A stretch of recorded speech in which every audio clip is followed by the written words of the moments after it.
அம்மாமார் பாருங்கள், கோலம் சின்ன பிள்ளைங்களுக்கு எப்படி சொல்லிட்டோம். நேற்று 3 வரிசைகளை கொஞ்சம் பெரிய கோலமாகவே சொல்லி தந்தேன்.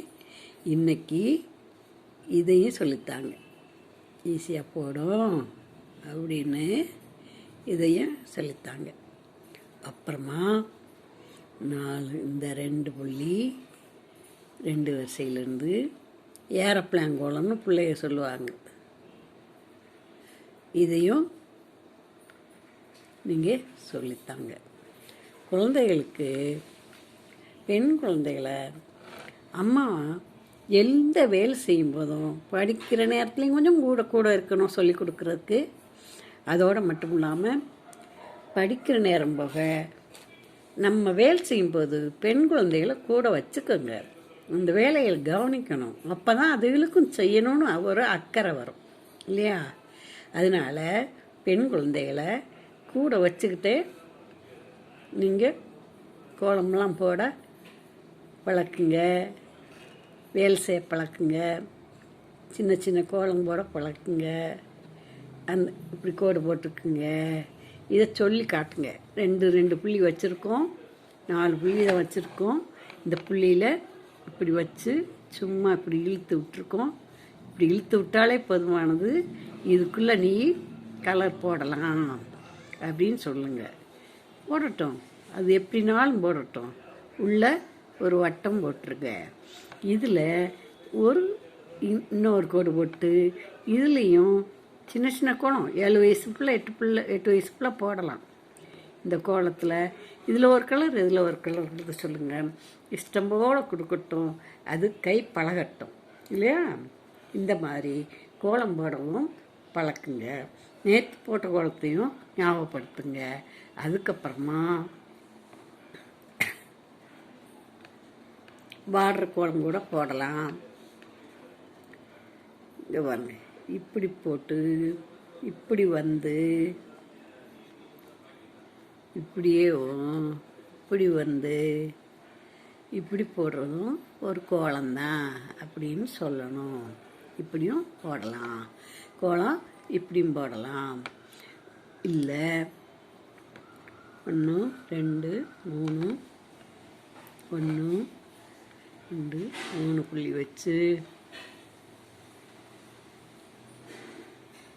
இங்கே பாருங்கள், இப்படி சுழிச்சு விட்டு அந்த கோடை இப்படி கொண்டு வந்து அதுக்கப்புறம் கீழே கொண்டு வா, அப்புறம் இப்படி கொண்டு வா.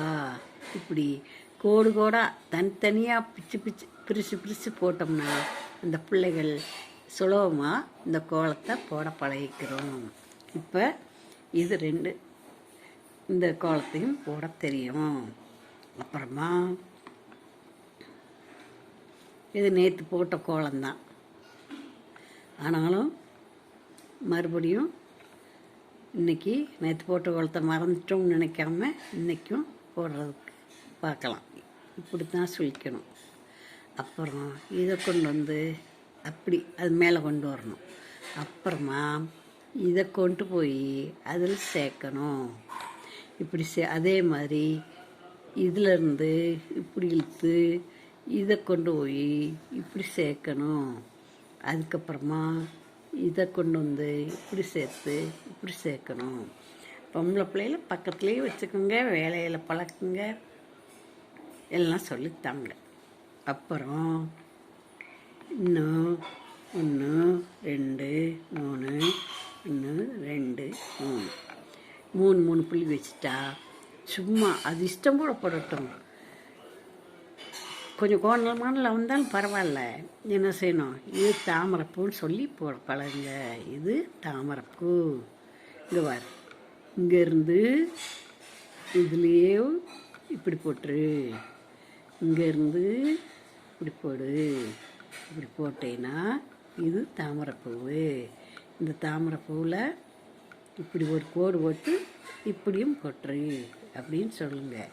இந்த தாமரைப்பூவும் அதுக்கு ஈஸியாக தெரியும். பழகலாம்.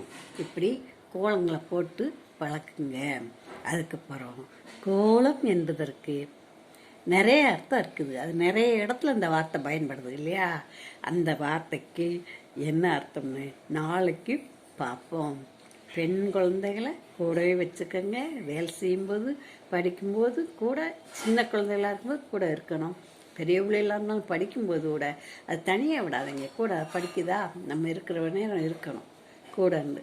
நம்ம ஒரு கை வேலையை எடுத்துக்கிட்டு நம்ம கை வேலையை செஞ்சுட்டு அது படிக்கிற இடத்துல ரூமில் நம்மளும் ஒரு பக்கம் ஒரு சேரில் உட்காந்து பார்க்கலாம்.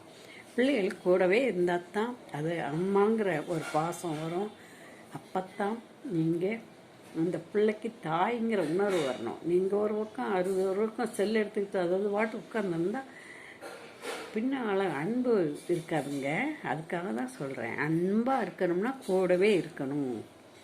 அம்மா விட்டு பிரியுமேன்னு நினைக்கணும். அந்த மாதிரி அன்பாக இருக்கணுங்க. அன்பை ரொம்ப காட்டுங்க. பிள்ளைகளை அன்பாக ஆதரவாக நல்லபடியாக வளர்க்கணும். நன்றி, வணக்கம்.